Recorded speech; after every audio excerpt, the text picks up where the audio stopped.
Okay, so we are in the series of teaching concerning rhythm. Why is it that I'm sharing this word rhythm? Sa nagligad, gin-discuss natin that rhythm from the Greek word means flow or rhyme, from the word flow or stream.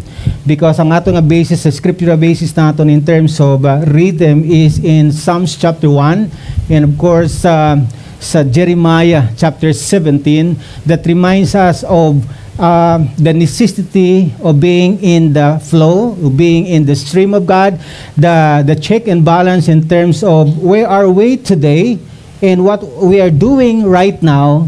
Because, you know, without check and balance in terms of what we're doing, our responses and our plans and decision, pwede agaling layo na kita kayo. And of course, we choose to be in the streams of God because wala na sang pinaka-sure foundation, secure nga future naton, and that will be always in the flow of God. Kaya sang nagligad nga Sunday, gin-share ko sa inyo ang importansya sang foundation where we become more legit sa aton nga foundation once we have this hope and we have this trust. How do you going to let God knows that you really have the trust and you have really that kind of hope to Him. Nga hindi siya bland, hindi siya wishy-washy, hindi siya basta panandalian lamang. And when it comes to business, hindi siya basta nga fad, nga agi lang tungod kay ang the rest sa palibot mo ay mainit, so therefore ikaw, natakdan ka mainit. But kung tanaw naton, actually, it's just for a moment lang. So, gusto naton that if we are in the rhyme or rhythm of God, gusto natin niya nga ano siya, for eternal, or let's say as long that we are here, we will be strengthened. And you know, hindi magkita exempted sa mga pagtilaw kag sa mga kabudlayan kag sa mga posible nga mga circumstansya that is beyond our strength, beyond our control, yet maagi kita dira. Well, kabalo kita nga those who are planted by the rivers, and that speaks also by the rivers of God, then even when drought comes, even when the situations will come, you will continue to flourish because you are being supplied by the nourishment and by the refreshment from the river itself. Part 2 kita, in this time we have the meron kita diri nga quotes when it comes to rhythm part 2. So validating the credibility of your trust and hope, because sometimes again pwede kita makasilingan nagasalig kita sa Dios o kung nagalaom kita sa iya, but how this trust and hope is really in the flow of God, or masiling ta nga you are still in the stream of God. Intuod ginabala, that's why ginsay ko to sa inyo example from the Old Testament ang mag-abyan kag mismo si Daniel, si Shadrach, Meshach, and Abednego as well, when they are being taken from their culture, from their place, from their family, and then they became captives from the strange land, foreign land. Pero dito nag-excel sila because makita tabala nga nag-excel sila as individual, as the chosen people, though ginobra sila nga captive primero, but nag-excel sila is because of these people really have the credibility, or they have this kind of credential nga biskan din kagaling nga lugar, biskan din ano nga sitwasyon gali maga-excel kagid as a believer, or having a man or a woman of God, or being a called out a people of God, biskan diin ka nga area maga-excel kagid, kag biskan gina-pressure ka, gina-persecute ka, maga-excel kagid, and biskan sa ano nga sitwasyon makita ka, ma-experience mo sa gyapon ang milagro sa kabuhi. So amo na kun nga we are going to validate, and of course the Lord Jesus Christ is validating this trust in hope by way of having the understanding kung sa imo personally, sa akon personally, sila niya sa kay Pedro during that time, who do you say that I am? Matthew chapter 16. But validating the credibility of our trust in hope is very important. Siling ko sa inyo, di ba? Magsiling ka rhythm, we can apply that in many areas, in many situations, subjects, topics, or let's say even sa creation. Kaya dira makita naton ang ginatawag nga check and balance. Ang rhythm is our observant where matuod nga ara kita. Even when it comes to health, ginatanaw ang imong rhythm. When it comes to oxygen, sa mga pulses naton, ginatanaw ang rhythm mo. Why?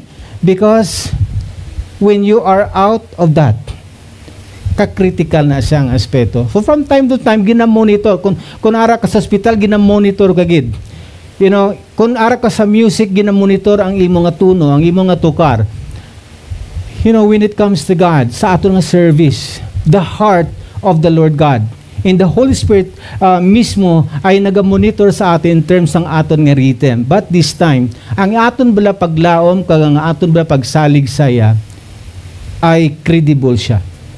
So, we can experience the validation maybe in terms sa mga sirkumstansya, sa mga decision making naton, and of course kati ma-test ka mo sometimes ang circumstance do acid test siya para mabalaan ang pagka-genuine naton, especially when we say that we trust Him.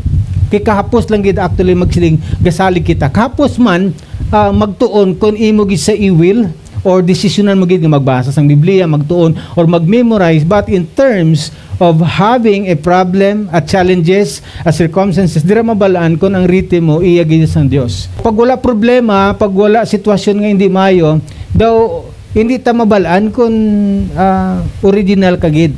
Or hindi ka mabalaan kung nagtubo ka. In terms of our lives, of our spiritual growth, naming full scale kita dapat. Balikan naton for a while so that we can connect from chapter 1 to chapter 2 ang aton nga ang misais when it comes to rhythm.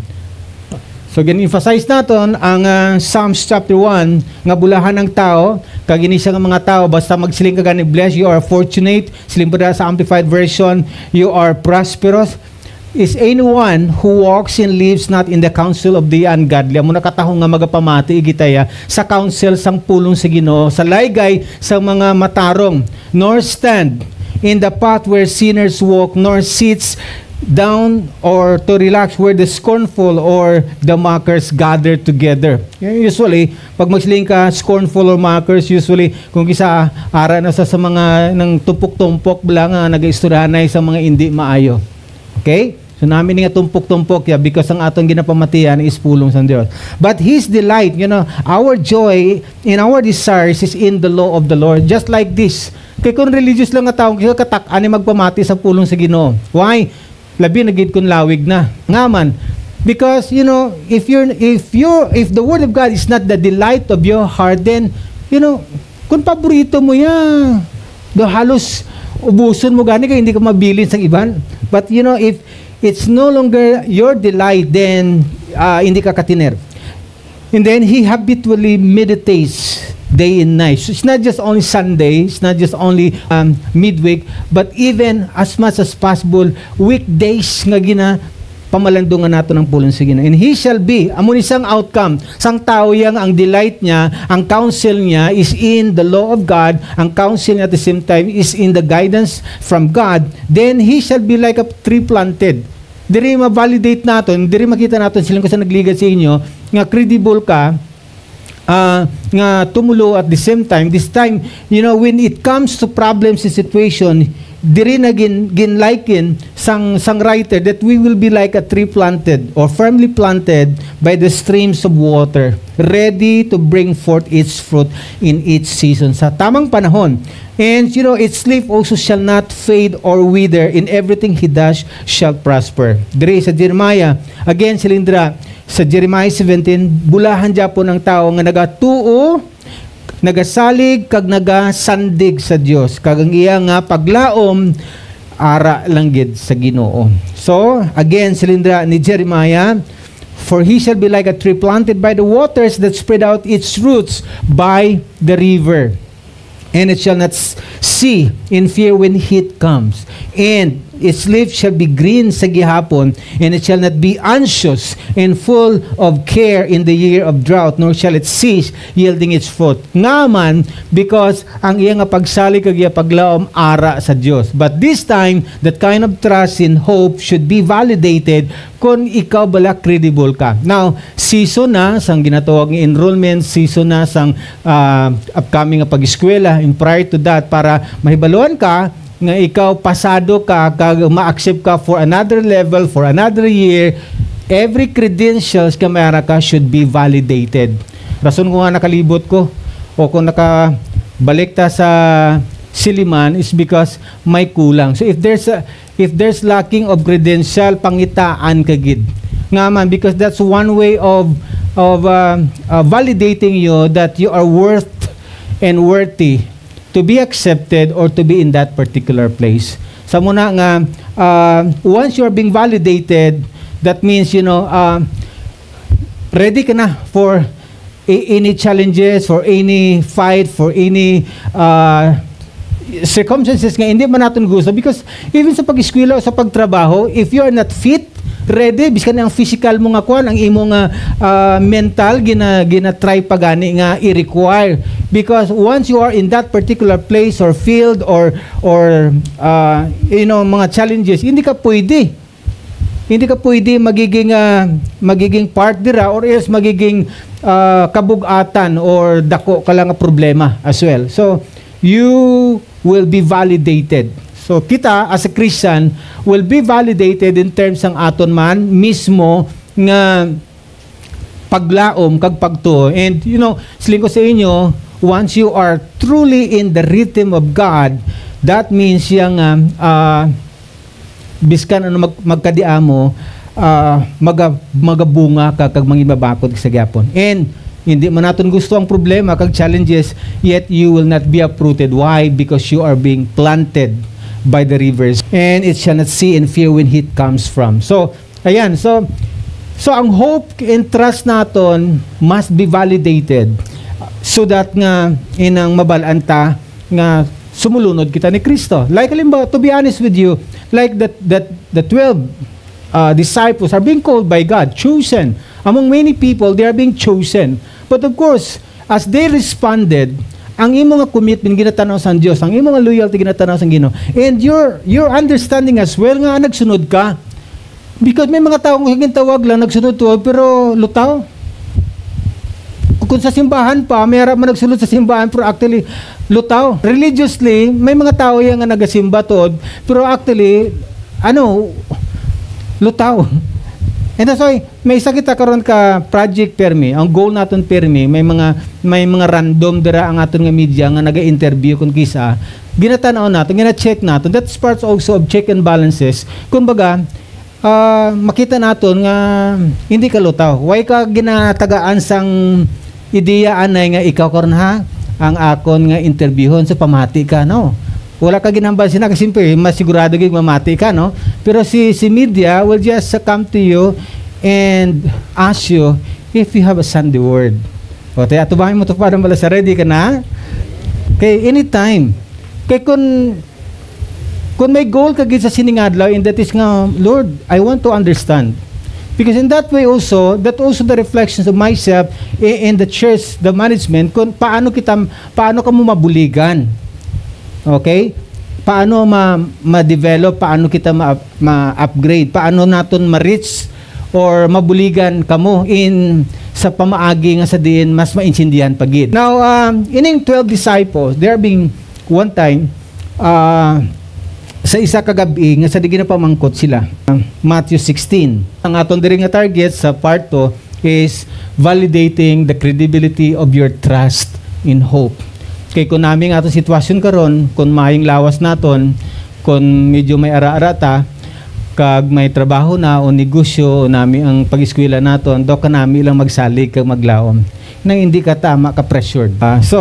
But the more nga may problema, the more nga i-challenge ka, the more kung kisa ginadisiplina ka, then dira man makita nga kinahanglan nga matadlong. Even si Pedro mismo, may problema siya in terms pero never Jesus Christ gave up on him. Kay kabalo si Jesus Christ siya nga dako angin man sa aton nga kung kisa may mga kapalpakan kita, kung kisa do ka impulsive kita in terms ang aton nga mga decision when it comes sa aton mga plano, but kabalo ang Ginoo sang aton true intention kag sang aton nga heart nga once you will be corrected, once you realize, you will come into your senses, mabalik kita sa gihapon. So amo na kung gusto i-check, may check and balance ang Ginoo naton sa 12 disciples. And among the 12, again si Pedro ang isa sa nakahit sang gusto ang sang expectations ang aton Ginoong Hesukristo towards the people, just like towards the disciple. Sa aton man nganang importante kayo nga may handom ka, kag may aim ka, kag may realization ka kung sino ang ginaalagaran mo, sino ang Diyos mo. Something like you have known Him in your personal way. That's why pirmi natong ginhambal sa mga tao nga, you know, this kind of religion, this kind of church that we have, or let's say we are emphasizing always relationship, di ba? Why? Because after all, kung kilala mo isa ka tao, that means nga mas deeper and mas maipakita mo pagid ang imo yang pagkakilala sa iya paagi sa mga sa imo tudtuod nga relasyon. Makato kita diri sa Matthew 16. Silindra, when Jesus came to the region of Caesarea Philippi, he asked his disciples, "Who do people say the Son of Man is?" Amo na pamangkot ni Jesus. Who do people say the Son Man is? So some of them nagsabat dayon. They replied. Nablang kun way kag isang personal nga knowledge or let's say nga personal nga relationship, usually makot ka lang sa ihambas ng iban. So sila nila siling sang iban, wala sila direct nga sabat. Some say John the Baptist, and others say you are Elijah, and still others Jeremiah, or let's say one of the prophets. Kumaga among the disciples, amo nila kwan, ka-quote sila, nagambal sila, siling nila, pero kung ikaw dapat ano ang masabat mo? Sino si Lord sa imo? But what about you? Okay, so some of them pwede magsiling John the Baptist, Elijah, or let's say Jeremiah or other prophets as well. Pero kung pamangkuton ka sa Ginoo, sino bala siya sa imo? I mean, what about you when who this Jesus? He asked, "Who do say I am?" Kung sa inyo, sino ako? And then Simon Peter answered, "You are the Messiah, the Son of the living God." Peter has this kind of revelation kung sino si Jesus sa iya. Tuman importante nga ikaw personally, kita personally, we have this revelation from Jesus mismo. Amo na kun nga we keep on digging, we keep on learning, and then mag-abot sa punto nga you are going to show it, you are going to tell to Jesus Christ by way of experiencing sa mga circumstansya. This time, kung may mga circumstances nga nagkatabo sa aton, that's one way of showing your answer nga si Kristo sa akon. Like for example, si Jesus Christ for me is the healer, particularly kung ikaw ara sa sitwasyon nga may sakit ka. "Blessed are you, Simon, son of Jonah, for this was not revealed to you by flesh and blood."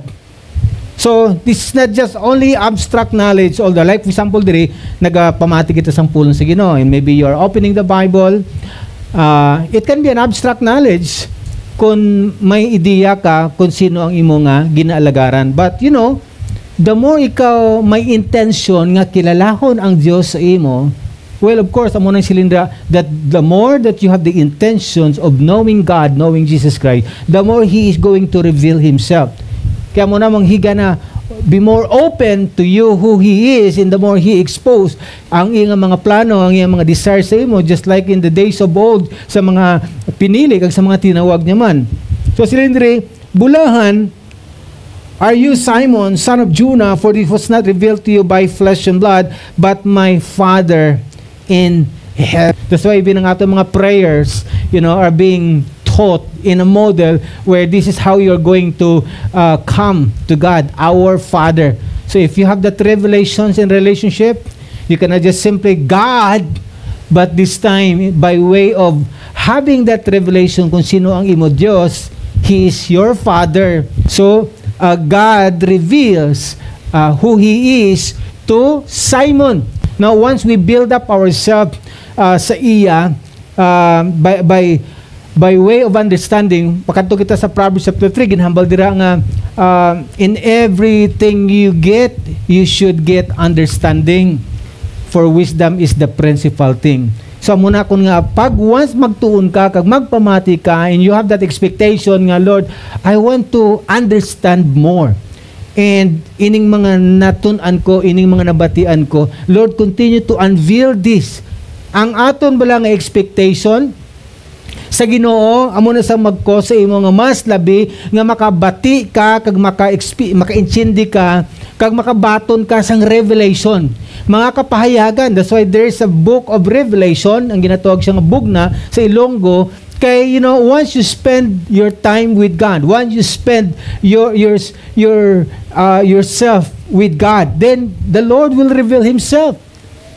Amo mo na, kung ikaw, kag ako nagatuon sa pulong sa Ginoo, the more ka nagatuon, ka nagapangamuyo, sang kaalam sa Ginoo, paano maintindihan nina, then He gonna reveal it to you. So silindra, blessed are you, Simon, son of Jonah, for this was not revealed to you by flesh and blood, but by my Father in heaven. And I tell you that you are Peter, on this rock I will build my church, and the gates of Hades will not overcome it. So God, Jesus Christ, is really showcasing the kind of revelation where, once naintindihan mo, nakakuha ka sang revelations from God, this is a kind of modeling na ginapakita niya. That's why siling niya, kung may revelation ka, may pag-intindi ka, matudtuod, kung sino ang ginalagaran mo, well, sa verse 18, I tell you that you are Peter, on this rock I will build my church, and the gates of Hades will not overcome it. So, sila ikaw mismo, nga naka-intindi kung sino ka, kung sino mo ginalagaran, you have that kind of empowerment that even the gates of Hades, or ang Gehenna o ang impyerno, will not overcome it.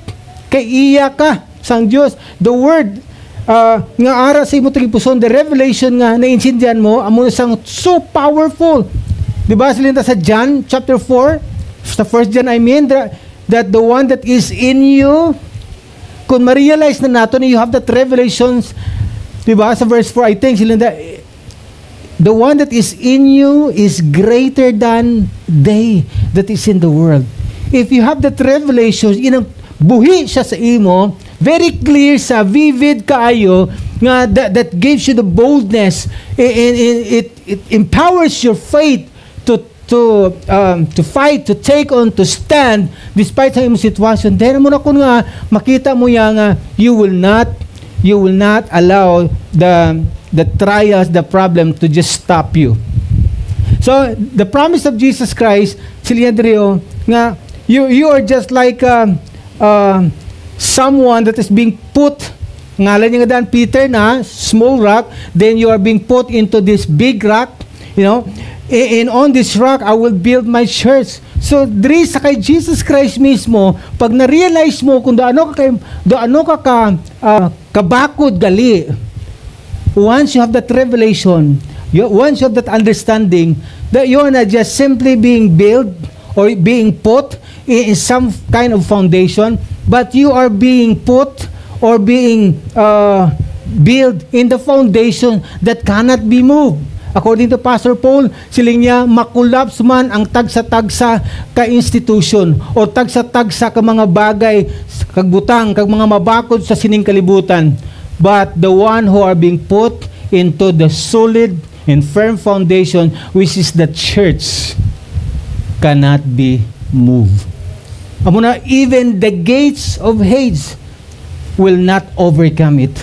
Magapabilin ka, magatindog ka sa gihapon nga strong. Yes, mabatsaganta. Yes, mabatsaganta gid ang problema, ang sirkumstansya, ang makahalanguyos kung kisang sitwasyon, yet you will remain firm. Amo nang rason ko nga balikan ta ang Jeremiah 17 and Psalm chapter 1 nga once your hope and your delight is in the law of the Lord, once your trust is in God, you will be like a tree planted by the rivers of water nga biskan pa ilinit o butang ta tig kiliwi naga-provide ka Japon sang imo nga you will always have the provision. Why? Because your roots padayon naga pangalap apo ko naga-receive sang supply from the streams, from the Rhine, from the flow of God.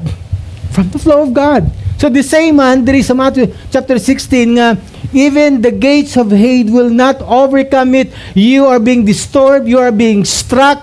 Do kaangay ka man sa Matthew chapter 7 nga once na founded ka sa sining rock, you know, kay ginapamatian mo gid, you have that revelation nga ang imo yung naintindihan is tuod na siya, and that's the reason why you trusted God, because the one that you trust is credible siya. So hampakon ka man sang bagyo, sang baskog nga balod, mabaskog man nga hangin, you will remain as strong. Why? Because you are founded on the rock. Wala ka gidya nagbalhin, wala ka naglumpat. Yes, apektado ka, but you will not live on that foundation. And if you are being planted, you will not be uprooted because dalom-dalom gidya ang pag ano sang gamot mo. Okay? So Linda, I tell you that you are Peter, on this rock I will build my church, and the gates of hate will not overcome it.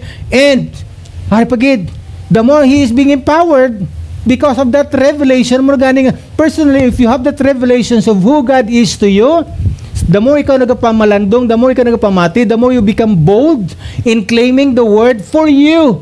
Because the Lord is speaking to you much more, that the Holy Spirit is here. He's the one that helps us. He's the one that brings sent after Jesus Christ nagpauli. But you know, He sent the Holy Spirit to be our alongside, nagiging partner na gid naton, di ba si Jesus Christ during the time hindi pa sa tanan nga tion, you know, as He walks as a man, hindi pa siya everywhere, but the Holy Spirit is everywhere.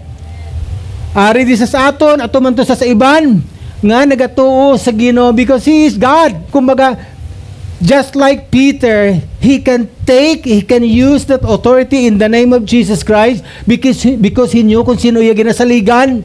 That's why the heavens is awaiting how you're going to exercise the words, the promises that being given to you. Whatever you bind here, it will be bound there in heaven, and whatever you lose here, it will be loose there in heaven. So your revelation of who Jesus is to you will validate your trust in God.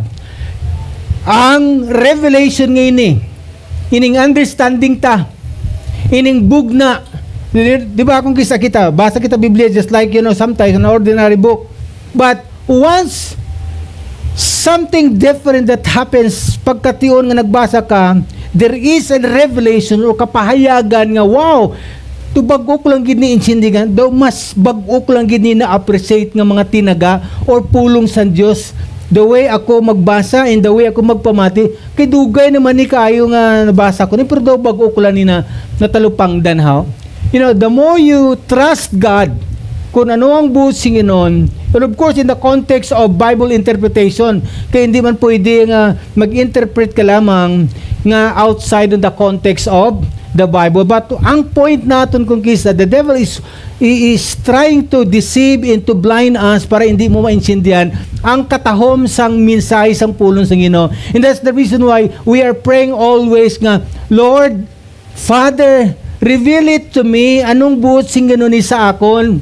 Because the more you understand, you know, the meaning of the message or the word nga imo nabatian or natun-an, it's a revealing word to you, and it becomes a strength in a power where even or sa time nga sa din you are being struck or being strike or being tempted or being tried, just name it, kung nga challenges ka ginatubang mo sa kabuhi, then you will have that trust in God nga saligan ta kaya Lord, hindi ko mag-move kay kabalo ko, you are credible in terms of your word.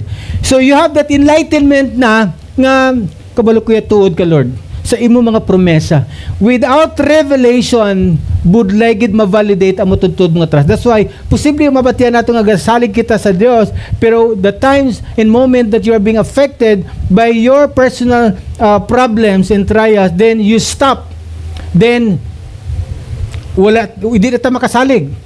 But you know, trust your revelation, your understanding, the enlightenment of God nga gin-provide niya sa imo kung sino si Jesus will validate your trust in God. Sila ni Pastor Paul, the single most important direction or question you need to ever answer in your life is, whom do say Jesus is to you? If you are being asked, sino si Jesus sa imo? Usually, ang pinaka-common nga response naton, He is my Lord, He is my Savior. Inablang at He is my Lord and He is my Savior, ginagamit man bala nga term or words or declarations ang iba nga mga tao nga hindi man kita ka-judge, no? Sa ila kung nga gina-claim na nila because only God knew. Pero ang point na naton is, to be honest, do you have that kind of revelation that truly He is your Lord and He is your Savior? Because the more you are being tested or tempted or tried sa circumstansya o sa sitwasyon mo, it really reveals, because it validates that understanding nga mayroon ikaw. Or else, sabihin ko sa inyo, magiging abstract knowledge lamang siya, pero once may problema kita, dula na sa nga Savior sa gali. Dula na sa nga Lord sa gali sa kabuhi mo. Dula na siya nga friend mo siya gali pag may problema, pag may challenges. Pero if you really have that revelation, isa na sa kabagay nga ma-validate gaya nga may pagsali ka sa iya. Because it reminds you again and again and again and again, very fresh and very clear and very strong, and that's, you should not compromise, but rather you will keep on standing. Why? Because the one that you are saying from the past still the same today or even in the future. Why? Because that's very clear to you kung sino si Jesus sa kabuhi mo. So ginpamangkot niya ina ang 12 disciples, and si Pedro nagsalita, you are, sa verse 16, you are the Christ, the Son of the living God. And to Jesus Christ, it's a big deal na saya nga may nakuha ka from the Father. Like alim mo, abi, karon nagawali ko da, but you know, the more ka nagapamatis ang pulong sa Ginoo, the more may nakuha kang revelations from God as you hear. As you're hearing the message, the more nga may nakuha kapagid. Kung ako niya ginawali is very basic lang kayo. As you keep in tune, in connecting to God, through the Spirit of the Lord, then the more nga may revelations na outpour sa imo. And that's very exciting kay nga ikaw mismo lipay-lipay ka kayo. Mga ginatawag sige no may passion gid ng nagkakapalpak ta kung kisa, pero makita ni Lord yung heart mo towards Him, that you really wanted Him, that you wanted to serve Him. Amonis Pablo, impulsive man siya, damo man balagun siya kabuhi, but you know, when it comes to his passions to God, garabi gisa kayo. Sa gakasiod man sa kung siya sa mga tinaga, pero God nyo kung do ano siya gamiton in the near future. So may mga breakthrough lang nga dapat nga maagyan niya. So sila ni Pastor Paul liwat, do not allow other people or circumstances in your life to be the greatest influence. It should be a revelation of who He is in your life. It's good nga you have the pastor, you have a friend, you have a group of people, you are in this church as well where you are being taught or you are being reminded what we believe, our culture as well. But you know, ang aton influence is much better if we allow God or His Word to be the greatest influence, not just people around us, not just only culture, but you know, the revelations of who God is. Amo ginatuman ka importante. And it started by your decision nga maghibalo, magtuon, magpamati. And you know, sometimes nagpamati ka, at the back of your mind is also you're asking, Lord, gusto ko nga may maintindihan. Lord, gusto ko nga may ma-appreciate sa sininga adlaw, because to me, Lord, it's a big deal to have that kind of revelation nga biskan tinuig na amang nagligad, tandang-tanda ko pa once si Pastor nagwali sini, and you gave me this precious word nga hindi ko malipatan sa akong kabuhi. And that's can be your marching order, that can be your reminder That can be your mandate. I don't know kung anong pag-deal o pag-lead sa bala ng Espiritu. What is very important, you have that revelation. Kapahayagan. Bugna nga sa din. Amo na ang nagapabakod sa imo, amo nang nagahatag sang kalipay sa imo, amo na nagapa-inspire sa imo nga biskan kagibapon ka na, you will not. Biskan gusto ika-compromise mo na, you will not. Why? Kabalo kaya that God will be faithful to you. You have that understanding that God will never leave you. You have that kind of courage nga God is with you all the time. Although permita na mabatyan, pero lain ang feeling nga mabatyagan mo that it reveals, it's just like a light from the dark nga kuan gid siya, makita gid siya. It's just like a light from the darkness. Now, do not allow other people or circumstances in your life to be the greatest influence. Damo man tayo isang pwede nga sundon o let's say nga ginakalipay naton. But, you know, the Word of God is more than enough para mag-influence, mag-inspire sa aton. Others, sila ni Pastor Paul, revelations is how I see Him, how He sees me, and how I see myself, how I see others. Diri makita natin, maintindihan natin kung may nakuha kita when it comes to revelation. Sila ni Pastor Paul, ang revelation in Jesus, our revelations in Jesus is how I see Him. Paano mula nakita o nakilala ang Ginoo mo sa karon? Because by way of religiosity, why ginaya klaro?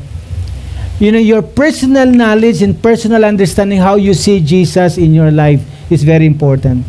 And at the same time, kung paano siya, anong pagtulok niya sa imo, regardless nga may flaws ka, may kapalpakan kita, how He sees me.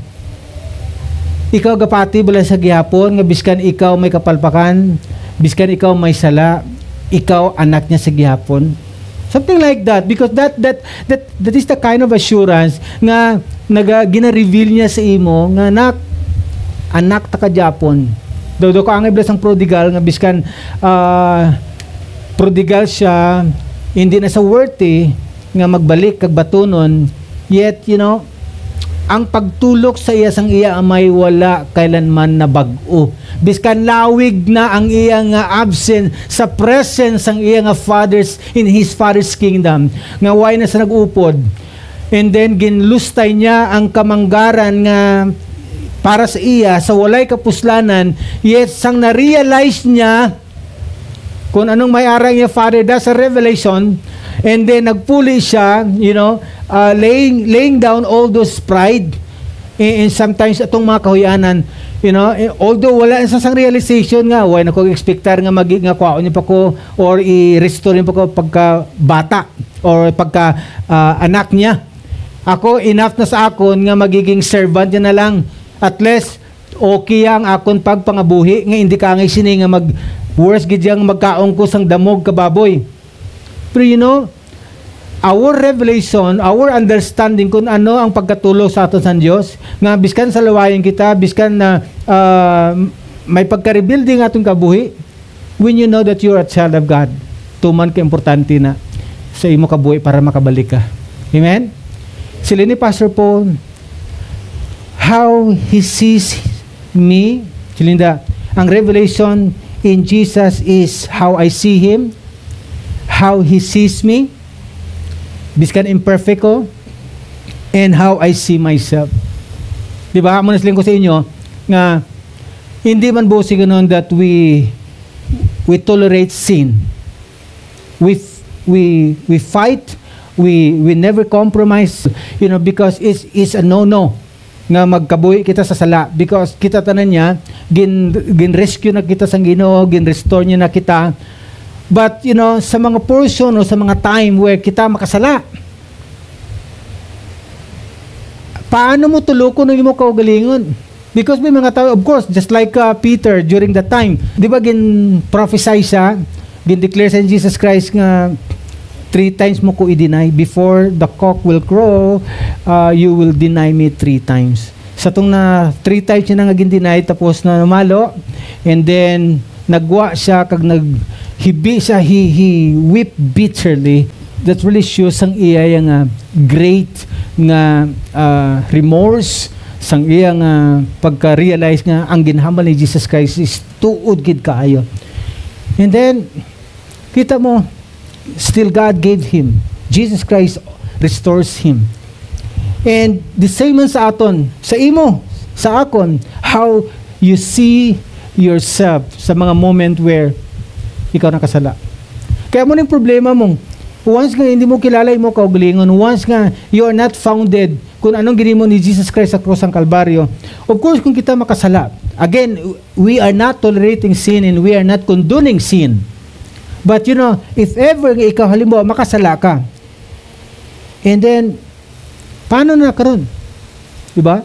Tasama ko nga, maybe we are not perfect, but you know, the death of Jesus Christ on the cross of Calvary, particularly when it comes to His blood, diba, ang definition ng blood is, this is also the new covenant that are being instituted to all of His believers.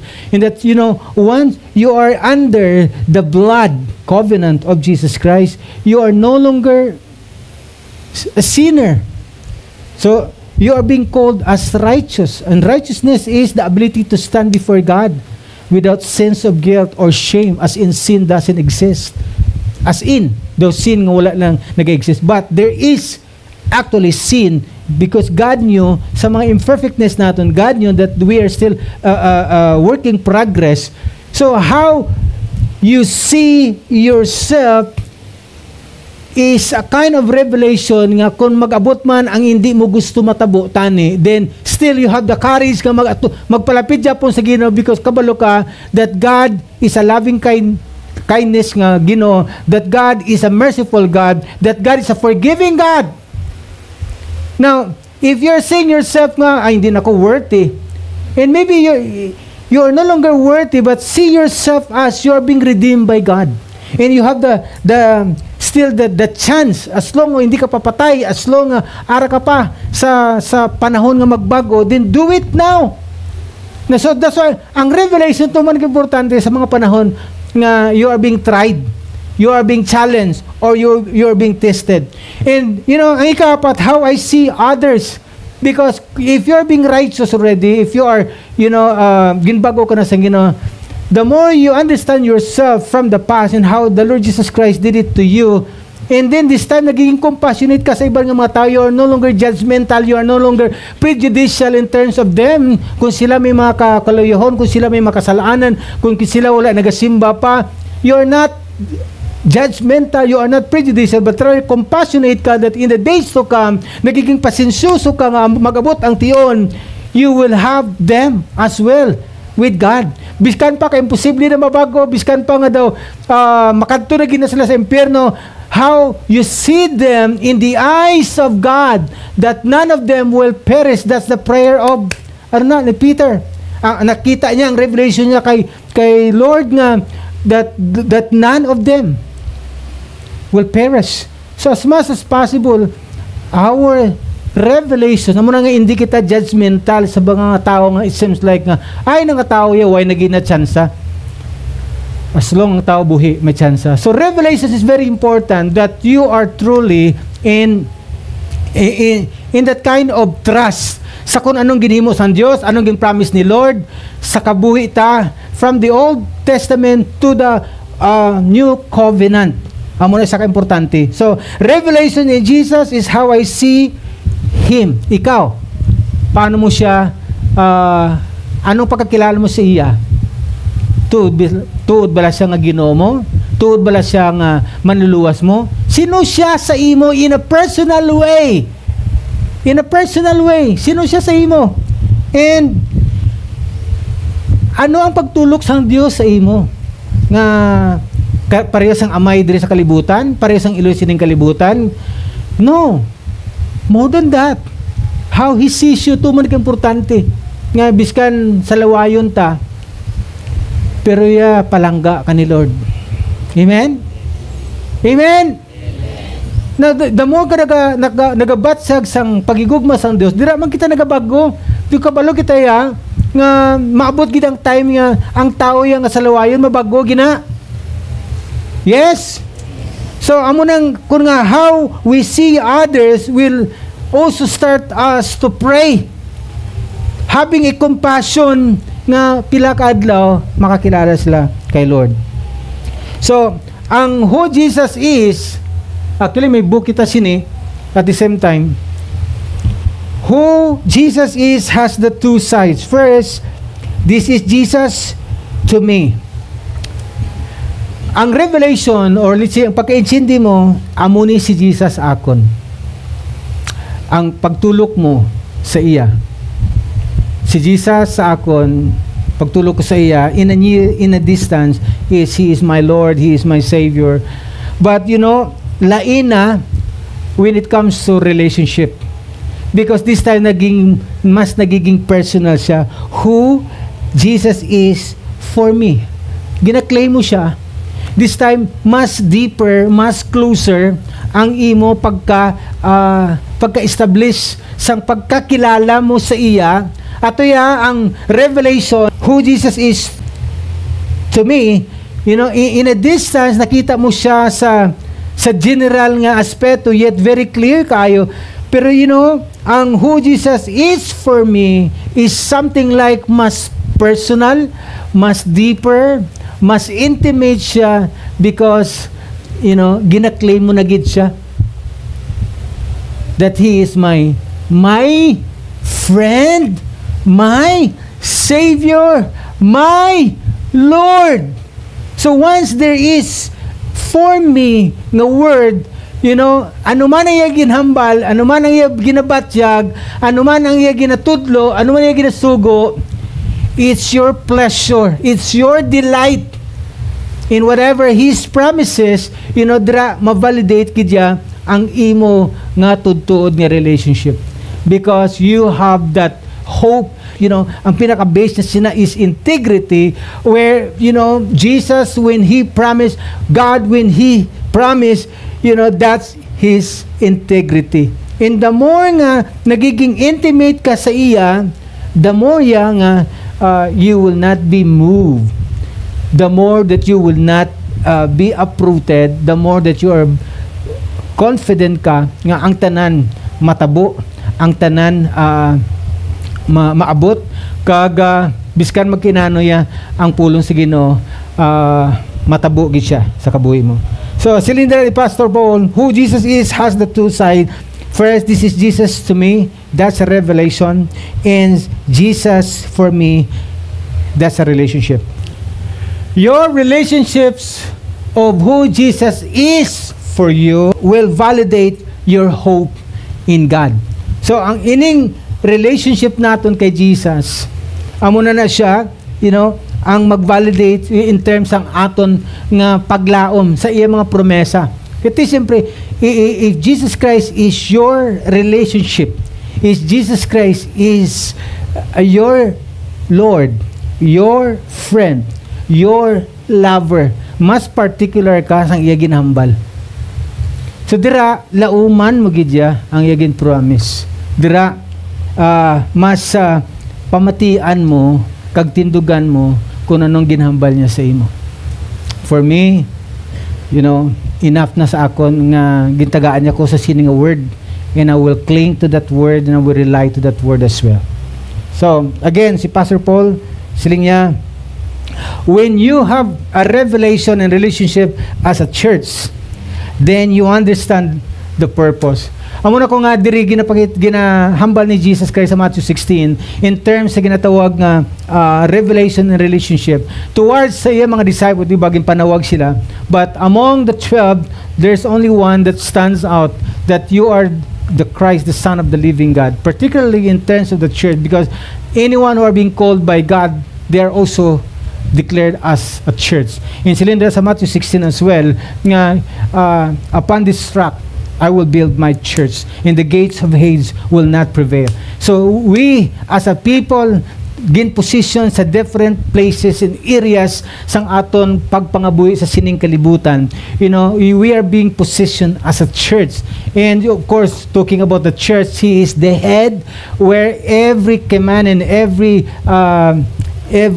plan should be always on the head. So muna isa ka bagay nga kabalo kita sang purpose sang aton kabuhi.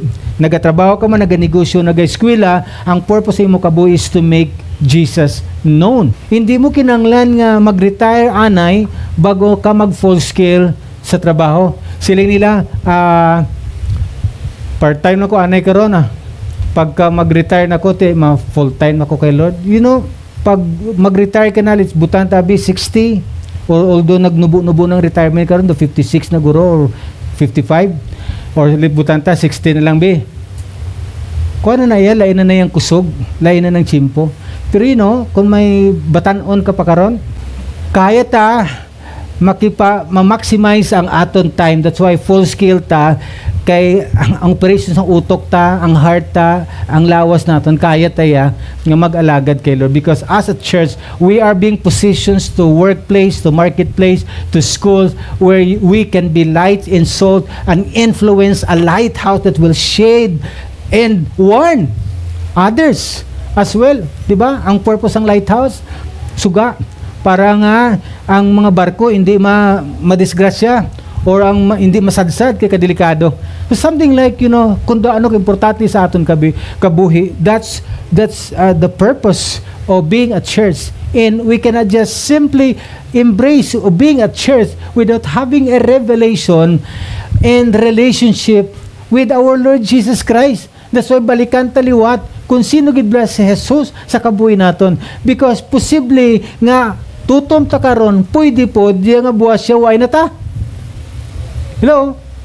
Pwede tayo nga lipay-lipay karon, pwede ka gamiton karon, pwede ka mag-volunteer karon, pwede ka mag-leader karon, pwede ka mag-pastor karon, pero posible next year huway ka na.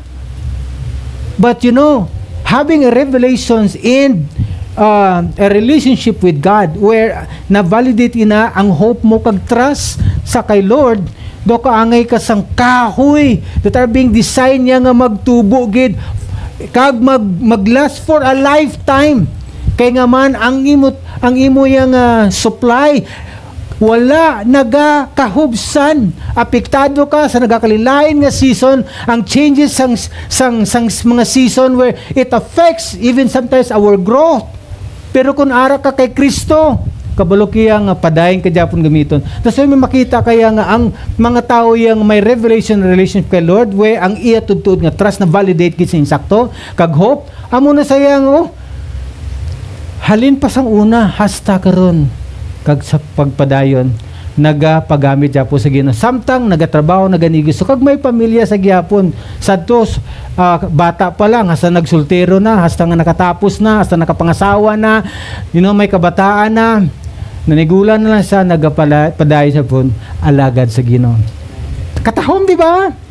Pero masubuan ka nga may mga Kristiyano nga tutom sadto pero wala na subong. Church, all of us are not being exempted sa mga pagtilaw. Siguraduha gid that you are being rooted and grounded. Amo na ko nga siling ko sa inyo, pag rhythm, you are being checked in balance. Pag rhythm, gina-check ka lang actually if still you are in the flow of God. When you are in the rhythm, ang imo bala nga pagsalig, kag ang imo bala nga paglaom, ara padyapon sa Ginoo, biskan blessed ka na karon. Kay may mga tao, di ba, sa Bible abi, damo yung mga characters in the Bible nga sang gagmay pa sila, sang wala-wala pa sila, grabe pagsalig ang paglaom nila kay Lord. Pag ginaatake sila sang kaaway, grabing pagpalapit nila kay Lord. Pagsugo sa ila sa Ginoo nga panggub-ana, pangkuana, panghawani na, pangtiluinang mga idolatry, those things and places that is abominable to me, destroy it and cleanse it, ginasunod nila. Pero sang silagin pa kamayo na nagdalalag ko na may mga empire na lipat na sila sa Ginoo. That's why even sinibukad ni Sir natilawan niya gina. So amo nang point naton, whether sa problema, sa gamay o sa dako o sa pagpakamay nga mayara kita, sa din ka man nga aspeto sa institusyon, sa estado ng kabuhi, are you still in the rhythm of God? Basta mo lang ginihandom ko, bahala na kung ano ang imong sitwasyon, paano ikaw pakamayon sa Ginoo, ano ang kabudlay nga pag-atubangon mo. My prayer should be always be in the rhythm of God. Kaya ang promise ng Ginoo bala, kung sa Old Testament pa, magapamunga ka, magalambo ka, magalawig ka, sa pagkabuhi, sa pag-alagad, sa pagpangabuhi mo sa sining kalibutan nga ginagamit ka sa Dios biskan pa grabe nga mga pagtilaw nga maagyan naton. Maagyan ta ang mga unprecedented nga mga sitwasyon, pero you will stand sa gihapon. The same also nga ginhambal ni Lord sa kay Pedro, that even the gates of Hades will not prevail, will not overcome, the church of God. And you still bold sa gihapon nga magakaman sa sining mga yawa, sa mga demonyo nga nagasiling, and I give you the keys of the kingdom, and you shall anything that you bind here on earth will be bound there in heaven, and anything that you loose here on earth will be loose in heaven. That's how empowered we are once you have a revelation and having relationship with God. Matabulan na saya nga makakaman ka kung kampante kasi mo kaugalingon kag maisog ka ang imo kampante, imo confidence, imo courage nakabase siya sa promise sang aton Ginoo. And I hope sa imo sa akon sining adlaw tandaan niyo gini mga utod ang ginhambal ni Lord sa aton. Okay? Arin ang last quote nga gusto ko i-share. You will never grow if you never face problem. That's why nga hindi man natin gustong problema, pero this is one way of our growth. You will never grow if you never face problems. Trials will not make you perfect. Nevertheless, what you do in trials will reinforce your credentials that your hope and trust are truly based in revelation and relationship with God, not just in abstract understanding. Ang gusto talang di nga-emphasize as well, nami man nga nagatuon kita sang Biblia, naga-memorize kita, I hope nga hindi lang siya abstract. Nablang do kaangay blang inang ara kita sa eskwelahan, naga-memorize kita, nagapamati kita sang aton teacher. But after all, pag makagraduate ka na, pag tapos na ang first semester, second semester, first grading, second grading, lipatan na to. But your revelations of the teaching will keep on ringing, will keep on enlightening you. Biskan manigulang ka na, buhi priska na siya sa gihapon. Why? It's a revelation. Why? It's a relationship from time to time, porte ka intimate. Amen? So, amo na, ang ginapasalamatan naton, hindi tungod may problema ta, but how we can do to the problems, how we can do to that any particular trials nga ginatubang naton, kay dira kita naga-mature. So, hindi ta pagtakasan ng problema, atubangon ta na. Amen? Yes, maagi kita sa sakit, kakuyanan kung kisa, kabugatan, paghibi kung kisa, pagugtas. Sige lang, dira ka actually naga-mature kung atubangon naton. Makasala man ta kung kisa sa problema, sige lang, balik sa Ginoo kung if God gives you the opportunity, as long as buhay ka, there will be always hope para nga magbag-o. Hindi amo na gani nga kung kilala mo imo kaugalingon kung paano ka gid palangga sa Dios despite sang imo kapalpakan, sang frailties mo, then amo na sang time nga makapalipit ka kay Lord. Now, kung may mga judgment man nga natabo sa ibang nga tao, ang imo pagtulog siya is in the eyes of God, the heart of Jesus Christ, having compassion as well. Okay? So last mga verses nga basahon ko lang.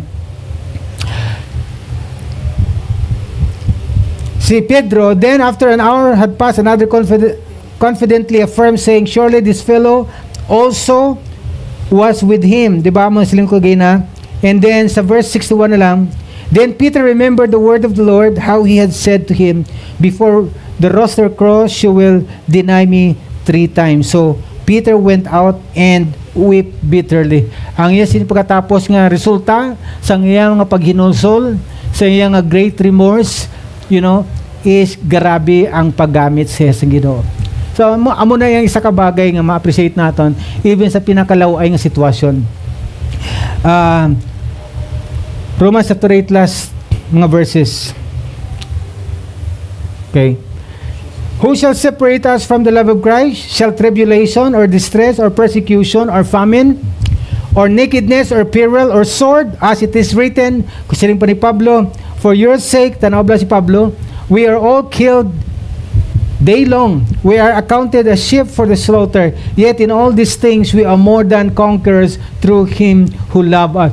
Nga, hindi lang basta na-survive ni Pablo into the point nga naga-minister pa siya is because he had that revelation and relationship with Jesus. Kilala niya kung sino si Jesus Christ. Not in the way of Pharisee nga nagtuon sa mga rabbinical studies, yet ang pagka-encounter niya kay Lord.